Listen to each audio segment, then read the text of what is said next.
Hello everyone, welcome to my channel mathematics. आज हम बात करेंगे क्लास 10 चैप्टर नंबर 1 एक्सरसाइज 1.4 की। तो एक्सरसाइज 1.4 को करने से पहले हमें 3 थ्योरमों को पढ़ना जरूरी है। इन थ्योरमों का प्रूफ नहीं है, सिर्फ स्टेटमेंट है, विदाउट प्रूफ थ्योरम है। तीनों थ्योरम ही एक दूसरे से रिलेटेड है। पहली थ्योरम क्या कहती है? Let x be a rational number whose decimal expansion terminates, जिसके डेसिमल एक्सपेंशन टर्मिनेट हो रहे हैं, then x can be express in the form p by q where p and q are coprime. ध्यान रखना, p और q होंगे coprime and the prime factorization of q, जो q है denominator है, उसकी प्राइम फैक्टराइजेशन इस form की होगी 2 की पावर n और 5 की power m, where n m are non negative integer, मतलब एन एम की वैल्यू 0, 1, 2, 3 कुछ भी हो सकती है।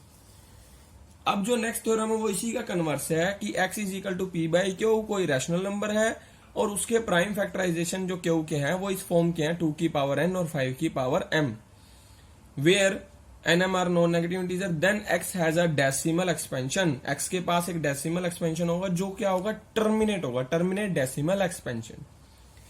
अब जो तीसरी थ्योरम है वो ये कह रहा है कि अगर x is equal to p by q कोई रैशनल नंबर है such that prime factorization of q, q की जो प्राइम फैक्टराइजेशन है वो इस फॉर्म की ना हो, मतलब 2 की पावर n, 5 की पावर m और इसके अलावा भी कोई और नंबर आ जाए, प्राइम नंबर जैसे 3, 7, 11, 13, कोई और भी इसके साथ मल्टीप्लाई में आ जाए, तो ये इस फॉर्म की नहीं होगी। इस फॉर्म का मतलब है इसमें सिर्फ 2 ही और 5 ही होना चाहिए, या तो 2 या 5 या दोनों हो जाए, तो हम कहेंगे कि क्यू इस फॉर्म का है। अगर इनके अलावा कोई और आ गया तो हम कहेंगे कि क्यू इस फॉर्म का नहीं है। Where n m are non negative integer, then x has a decimal expansion. अगर क्यू इस फॉर्म का नहीं होता तो एक्स के पास जो डेसिमल एक्सपेंशन है which is non terminating repeating, मतलब वो कैसा होगा? नॉन टर्मिनेटिंग रिपीटिंग होगा। तीनों के लिए एक एक एग्जांपल दे देता हूं मैं। देखो, वो कह रहा है कि एक्स कोई डेसिमल नंबर है, इसका 0.25 ले लिया मैंने, 0.25 ले लिया। एक्स कोई रैशनल नंबर होगा, उसका डेसिमल एक्सपेंशन टर्मिनेट कर रहा है, तो मैंने एक्स को लिख दिया पी बाई क्यू की फॉर्म में लिख दिया। अब पी बाई क्यू की फॉर्म में लिख तो दिया, लेकिन पी और क्यू को प्राइम होने चाहिए। को प्राइम का मतलब है इन दोनों का 25 का और 100 का कॉमन फैक्टर ओनली 1 ही होना चाहिए, इसके अलावा कोई और नहीं होना चाहिए। अभी ये को प्राइम नहीं है, पहले इनको को प्राइम बनाएंगे। 5 से डिवाइड कर देते हैं, 5 5 द 25, 25 द 100। अभी भी ये को प्राइम नहीं है तो इसको अगेन कट कर दिया, कट करके इसको लिख दिया 1/4। अब ये दोनों को प्राइम है, इनका ग्रेटेस्ट कॉमन डिवाइजर क्या है? 1। अब इसको ध्यान से देखो, मैंने इसमें 4 को लिख दिया 2 का स्क्वायर। 2 का स्क्वायर मतलब जो डिनोमिनेटर है क्यू, पी बाई क्यू की फॉर्म में लिख दिया। क्यू क्या है? 2 का स्क्वायर। और 5 की पावर में 0 लिख सकता हूं, क्योंकि समथिंग की पावर 0 क्या होती है? 1 होती है। तो मैं 2 का स्क्वायर 5 की 0, यानी कि ये फॉर्म होगी 2 की पावर n और 5 की पावर m होगी ये फॉर्म, जहां पे n कितना हमारा 2। मैं वैसे ही लिख रहा हूं n और m की वैल्यू, ये हमें लिख के नहीं दिखानी, हमें बस इस फॉर्म में कन्वर्ट करना है। तो मतलब अगर डेसिमल एक्सपेंशन टर्मिनेट हो रहा है, ये 2 स्टेप के बाद टर्मिनेट हो रहा है, तो इस फॉर्म में लिख सकते हैं पी बाई क्यू की फॉर्म में। क्यू होगा 2 की पावर n और 5 की पावर m। तो 2 का स्क्वायर था, इसके साथ मैंने 1 मल्टीप्लाई कर दिया, 1 को लिख सकते हैं समथिंग की पावर 0, तो 5 की पावर 0। अब वो कह रहा है कि अगर मान लो कोई फॉर्म है, ये सेकंड इसी का कन्वर्स है कि पी बाई क्यू की फॉर्म है, जैसे मैंने लिख दिया 13/625। पी और क्यू को प्राइम होने चाहिए। पी और क्यू 13 और 625 को आप चेक कर सकते हो, ये दोनों को प्राइम है, इनका कॉमन डिवाइजर 1 के अलावा और कोई दूसरा नहीं है, तो ये पी बाई क्यू की फॉर्म होगी। अब जो क्यू है वो इस फॉर्म का होगा, तो क्यू को मैं चेक कर लेता हूं। क्यू है हमारा 625, इसको मैंने लिख दिया 5 × 5 × 5, दैट मीन्स 5 की पावर 3, यानी कि क्यू है हमारा 5 की पावर 3 और 2 की पावर 0 लिख सकता हूं, समथिंग की पावर 0, 1। मतलब उसका डेसिमल एक्सपेंशन क्या कर रहा है? क्यू का जो फॉर्म है, मतलब 5 की क्यूब और 2 की पावर 0, मतलब 2 की पावर n और 5 की पावर m इस फॉर्म में आ गई, तो उसका डेसिमल एक्सपेंशन जरूर टर्मिनेट होगा। कैसे होगा वो मैं क्वेश्चन करके बता देता हूं आपको। 13/625 है, इसको लिख दिया 13/625 को 5 का क्यूब लिख दिया मैंने। 5 का क्यूब और साथ में 2 का क्यूब मैंने मल्टीप्लाई कर दिया और 2 का क्यूब मैंने डिवाइड कर दिया, ऊपर मल्टीप्लाई कर दिया नीचे डिवाइड कर दिया, तो ये आ गया 13 इंटू 2 का क्यूब होता है 8, 5 इंटू 2 का क्यूब दैट मीन्स 10 का क्यूब हो गया, तो 13 इंटू 8 104, नीचे आ गया हमारा 10 का क्यूब 1000, तो इसका आंसर आ गया 0.104। हो गया डेसिमल एक्सपेंशन टर्मिनेट। इससे आगे वो कह रहा है कि अगर मान लो क्यू कुछ ऐसी फॉर्म में आ गया, मैंने लिख दिया 75, 13/75 लिख दिया मैंने, तो पी बाई क्यू की फॉर्म में है और क्यू कैसा है हमारा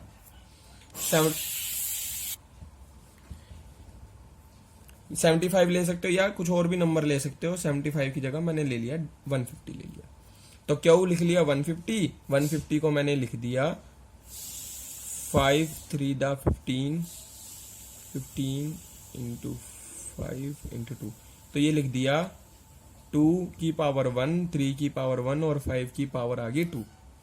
मतलब क्यू के पास 2 की पावर n भी है, 5 की पावर m भी है, लेकिन ये 3 आ गया साथ में, मतलब Q is not of the form 2 की पावर n और 5 की पावर m, क्योंकि इसमें 3 आ गया, 3 नहीं आना चाहिए यहाँ पे, तो ये क्या होगा नॉन टर्मिनेटिंग रिपीटिंग, मतलब जो इसका आंसर आएगा सोल्व करके वो क्या आएगा नॉन टर्मिनेटिंग रिपीटिंग। अब ध्यान रखना, अगर मेरे पास एक ऐसा क्वेश्चन आ गया, मान लो 21/70, तो क्या हुआ है मेरा 70, लेकिन इससे पहले चेक भी तो करना है कि ये कोप्राइम है या नहीं, तो इसको 7 से कट भी कर सकते, 7 3 दा 21, 7 10 दा 70।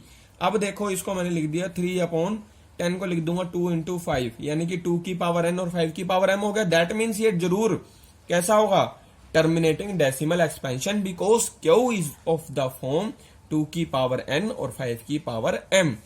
लेकिन ये क्यू को चेक करने से पहले ये चेक कर लेना क्या ये दोनों नंबर को प्राइम है, ये को प्राइम नहीं थे, मैंने 7 से कट कर दिया क्योंकि इनका कॉमन फैक्टर था 7।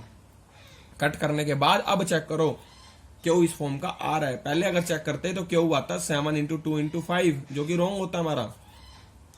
तो ये क्वेश्चन तुम्हारे एग्जाम में 1 मार्क का आ सकता है, तो इससे रिलेटेड हम एक्सरसाइज 1.4 करेंगे। क्वेश्चन नंबर 1 में हमारे से पूछ रहा है without actually performing the long division, मतलब लॉन्ग डिवीजन करे बिना हमें ये पता लगाना है कि कौन से rational number will have terminating decimal expansion और नॉन टर्मिनेटिंग रिपीटिंग, मतलब हमें बिना लॉन्ग डिवीजन के पता करना है कि किसका डेसिमल एक्सपेंशन टर्मिनेट है और किसका नॉन टर्मिनेटिंग बट रिपीटिंग है। अब हमें पता है कि टर्मिनेटिंग किसके होते हैं, जिसमें 2 की पावर n और 5 की पावर m हो, मतलब जिसके क्यू के फैक्टर या तो 2 हो या 5 हो या बोथ हो। अगर उसके अलावा कोई अनदर प्राइम फैक्टर आ गया तो वो क्या होगा decimal expansion non terminating repeating. तो इसमें पहले मैंने इसको लिख दिया पी बाई क्यू की फॉर्म में। नाउ क्यू हमारा क्या है 3125, इसको मैंने लिख दिया 5 इंटू 5 इंटू 5 इंटू 5, 3125 हो गया 5 की पावर 4। इसको मैं लिख सकता हूं 2 की पावर 0 और 5 की पावर 4, मतलब क्यू किस फॉर्म का हो गया 2 की पावर n और 5 की power m, where n m are non negative integer. तो Q is of the form 2 की पावर n या 5 की पावर m, या फिर ये भी लिख सकते हो Q has a prime factor 5, so it is terminating. ये कैसा होगा टर्मिनेटिंग डेसिमल एक्सपेंशन। अब दूसरा है 17/8, इसको भी पी बाई क्यू की फॉर्म में लिख दिया। नाउ क्यू चेक कर लिया मैंने 8 क्या होता है 2 की पावर 3, इसको मैं लिख सकता हूं 2 की पावर 3 इंटू 5 की पावर 0, समथिंग की पावर 01। तो हेयर, यहां भी हेयर ही लिख दो, क्यू इज ऑफ फॉर्म 2 की पावर n और 5 की power m, so it is terminating decimal expansion. Next है 64/455, इसको पी बाई क्यू लिख दिया।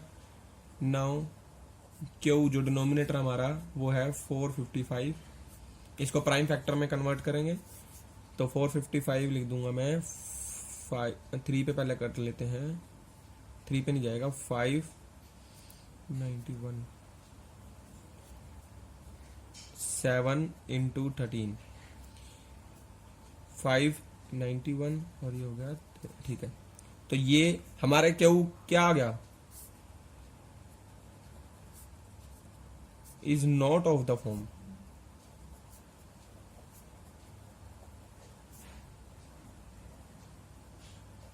क्योंकि यहाँ 2 की पावर 0 तो मैंने कह दिया, चलो कोई बात नहीं, और 5 की पावर 1 भी कह दी, लेकिन इसमें 7 और 13 भी आ गया, तो इसलिए ये इस फॉर्म का नहीं है। सो इट इज नॉन टर्मिनेटिंग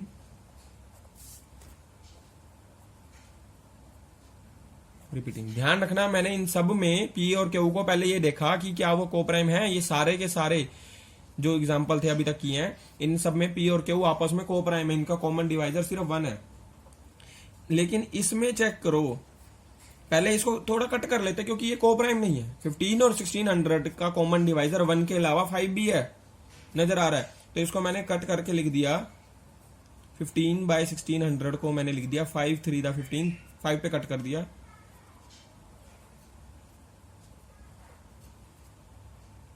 तो ये आ गया हमारा, ये तो आंसर। अब ये जो फॉर्म है, इस फॉर्म में ये दोनों क्या है, कोप्राइम है, तो ये लिख दिया मैंने P/Q की फॉर्म में। P और Q क्या है, कोप्राइम। अब नाउ Q को चेक कर लिया मैंने, 320, इसको लिख दिया 2 की पावर 6। 2 की 6 होता है 64, 64 5 दा होता है 320। ये आगे 2 की पावर n और 5 की पावर m।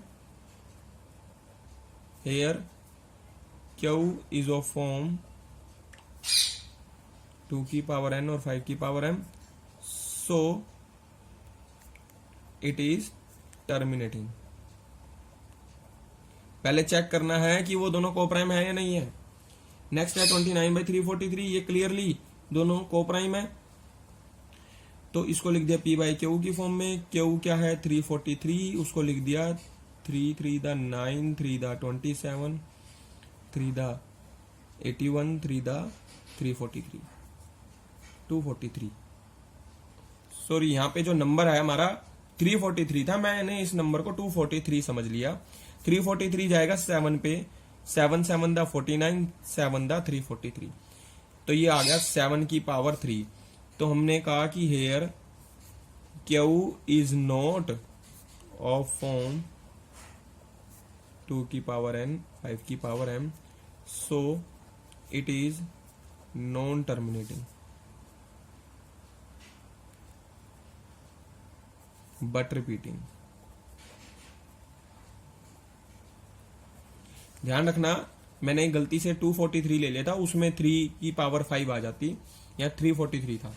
अब नेक्स्ट एग्जांपल है 23/2 की पावर 3 5 का स्क्वायर। यहाँ पे क्लियरली 23 ना तो 2 से डिवाइड होता ना 5 से डिवाइड होता, तो मतलब इनका कॉमन डिवाइजर सिर्फ 1 ही है। तो क्लियरली जो ये फॉर्म है, इसमें Q जो है 2 की पावर 3 और 5 की पावर 2, क्लियरली लिखूंगा Q इज ऑफ फॉर्म 2 की पावर 3 5 की power 2, that means Q is of form क्या आएगा, 2 की पावर n और 5 की पावर m। तो इट इज टर्मिनेटिंग, क्लियरली हमें पता चल रहा है। नेक्स्ट है 129। 129 7 से डिवाइड नहीं होता, तो 7 की 5 है तो बिल्कुल भी नहीं होगा, ना 2 से होता ना 5 से होता। तो ये दोनों नंबर 129 और नीचे जो भी नंबर आएगा वो दोनों क्या है, को प्राइम है। तो मैं क्लियरली Q को चेक कर सकता हूँ। Q क्या है, 2 का स्क्वायर, 5 की 7 और 7 की पावर 5। यहां तक तो ठीक था Q, अगर 2 की पावर 2 और 5 की पावर 7 होता तो 2 की पावर 2 और 5 की पावर 7 होता तो, बट इसमें 7 की 5 भी आ गई, तो Q किस फॉर्म का नहीं है, 2 की पावर n और 5 की पावर m। तो ये क्या हो गया हमारा, नॉन टर्मिनेटिंग रिपीटिंग हो गया। नेक्स्ट है 6/15, ये दोनों भी को प्राइम नहीं है, ध्यान से।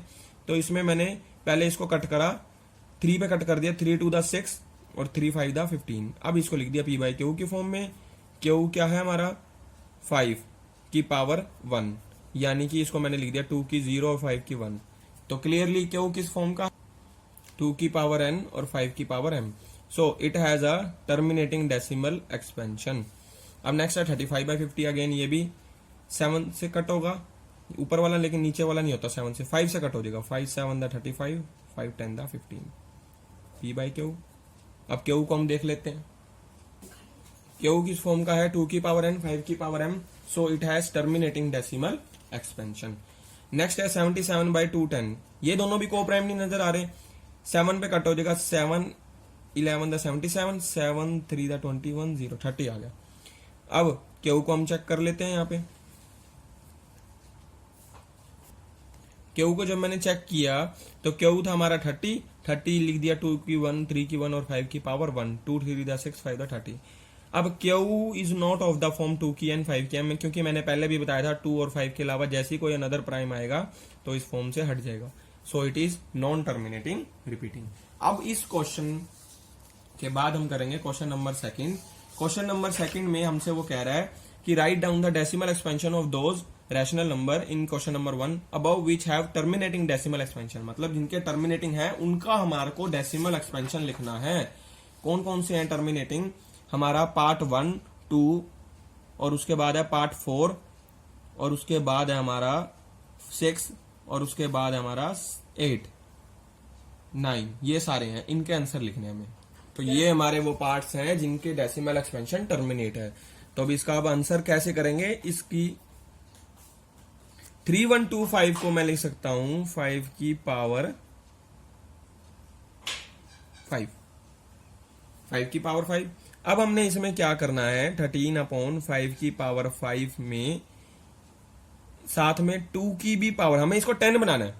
तो 10 बनाने के लिए हमें 2 की भी उतनी पावर चाहिए, तो 2 की भी पावर 5 मल्टीप्लाई और डिवाइड कर देनी है हमने, ताकि 10 की पावर 5 बन जाए। खाली 2 मल्टीप्लाई करने से 10 की तो कोई पावर बनेगी नहीं, 5 2 तो 10 हो जाएगा, बाकी 5 की पावर 4 कहां जाएगी।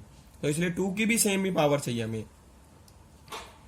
अब 13 इंटू 2 की पावर 5 होता है 32 अपॉन ये बन गया 10 की पावर 5, और इसका आंसर आएगा 416 अपॉन 10 की पावर 5, यानी 1 2 3 4 5। ये हो गया 0.00416। ये इसका आंसर है, यही हमारा तरीका होगा। सेकंड क्वेश्चन देख लेते। तो इसके सेकंड पार्ट है 17/8, 17/2 का क्यूब। 2 का क्यूब है तो मैंने 5 की क्यूब मल्टीप्लाई और डिवाइड कर दिया, तो 17 इंटू 5 का क्यूब हो गया 125, 2 का क्यूब 5 का क्यूब दैट मीन्स 10 का cube, 2125 upon 1000 is equal to 2.125। अब उसके बाद है हमारा थर्ड पार्ट 15/1600। इसमें हमने 15/2 की पावर 6 और 5 की पावर 2 लिख दिया 1600 को। अब दोनों की पावर सेम होनी चाहिए, तो यहाँ 2 की पावर 6 है और 5 की 2 है, तो 5 को 4 पावर और चाहिए ताकि 5 की भी पावर हो जाए 6। तो 5 की 4 पावर से मल्टीप्लाई डिवाइड कर दिया, ये हो गया 625, और यहाँ 2 और 4 बेस सेम है, पावर ऐड होके 5 की 6, इसको मल्टीप्लाई करके आ गया 9375, ये आ गया 10 की पावर 6। 10 की पावर 6 यानी कि 10 लाख, दैट मीन्स यहाँ पे आ जाएगा 0.00937 इस तरह हमारे बाकी के भी पार्ट्स सेम होंगे। बाकी में मैंने 23/2 का क्यूब 5 का स्क्वायर था, मैंने 5 की पावर 3 करनी है, तो 5 की पावर 1 से मल्टीप्लाई डिवाइड कर दिया, तो 5 की क्यूब होगी, 2 की भी क्यूब होगी, और ये हो गया 115। तो 115/10 का क्यूब, ये आ गया 0.115। 6/15 था, पहले इसको कट कर दिया मैंने 3 से, 3 2 6 3 5 15, कट भी करके भी कर सकते हैं हम। 5 की 1 और 2 की भी 1 मल्टीप्लाई और डिवाइड कर दी, 4/10 आ गया 0.4। अब नेक्स्ट है 35/50, मैंने इसको 5 से कट कर दिया, 5 7 दा 35, 5 10 दा 50, तो 7/10 आ गया, डायरेक्ट ही हमारा आंसर कितना आ गया 0.7। अब हम क्वेश्चन नंबर 3 करेंगे। क्वेश्चन नंबर 3 कह रहा है कि following real number have decimal expansion दे रखे हैं। हर एक केस में हमें ये डिसाइड करना है कि वो रैशनल है या इरेशनल है, और अगर रैशनल है तो उसके डेसिमल एक्सपेंशन के बारे में, सॉरी उसके प्राइम फैक्टर के बारे में आप क्या कहोगे। तो 3 पार्ट है हमारे पास। पहले केस में आप ध्यान से देखो, इसका जो डेसिमल एक्सपेंशन है टर्मिनेटिंग है, सो it is a rational number because the decimal expansion of this number is terminating. देखो 1 2 3 4 5 6 7 8 9, यहाँ पे स्टॉप हो गया, टर्मिनेटिंग है। अब टर्मिनेटिंग कब होता है, जब क्यू किस फॉर्म का होता है, 2 की पावर n और 5 की पावर m, यानी कि क्यू के पास फैक्टर क्या है, 2 या फिर 5 या फिर दोनों भी हो सकते हैं। नेक्स्ट है 0.120 1200 1200, तो ये ना तो और अप टू सोन है, डेसिमल एक्सपेंशन ना तो टर्मिनेट हो रहा है और ना ही रिपीट हो रहा है, तो it's non terminating non repeating, so it is a irrational number. और उसके बाद है 43.123456789 के ऊपर बार है, यानी कि ये बार बार यही नंबर रिपीट हो रहा है, 1 2 3 4 5 6 7 8 9, ये बार बार रिपीट हो रहा है। तो डेसिमल एक्सपेंशन क्या है, नॉन टर्मिनेटिंग बट रिपीटिंग है, सो it is a rational number. अब नॉन टर्मिनेटिंग बट रिपीटिंग कब होते हैं, जब क्यू डिनोमिनेटर के पास, डिनोमिनेटर की जो फॉर्म है वो 2 की पावर n 5 की पावर m ना हो, मतलब उसके पास उसके अलावा भी कोई दूसरा हो, तो 2 और 5 हो भी सकते हैं और नहीं भी, लेकिन उसके अलावा भी उसके पास कम से कम एक फैक्टर ऐसा होगा जो ना तो 2 होगा और ना 5, उसके अलावा कोई होगा। जैसे हमने एग्जांपल में पढ़ा था 2 इंटू 5 इंटू 7 जिसमें आ गया था, तो उसका डेसिमल एक्सपेंशन उस टाइप का होगा जिसमें एक फैक्टर कम से कम ऐसा होगा जो अदर देन 2 और 5 होगा। तो ये थी हमारी आज की वीडियो एक्सरसाइज 1.4, और इसी के साथ हमारा ये चैप्टर यहीं पे खत्म होता है।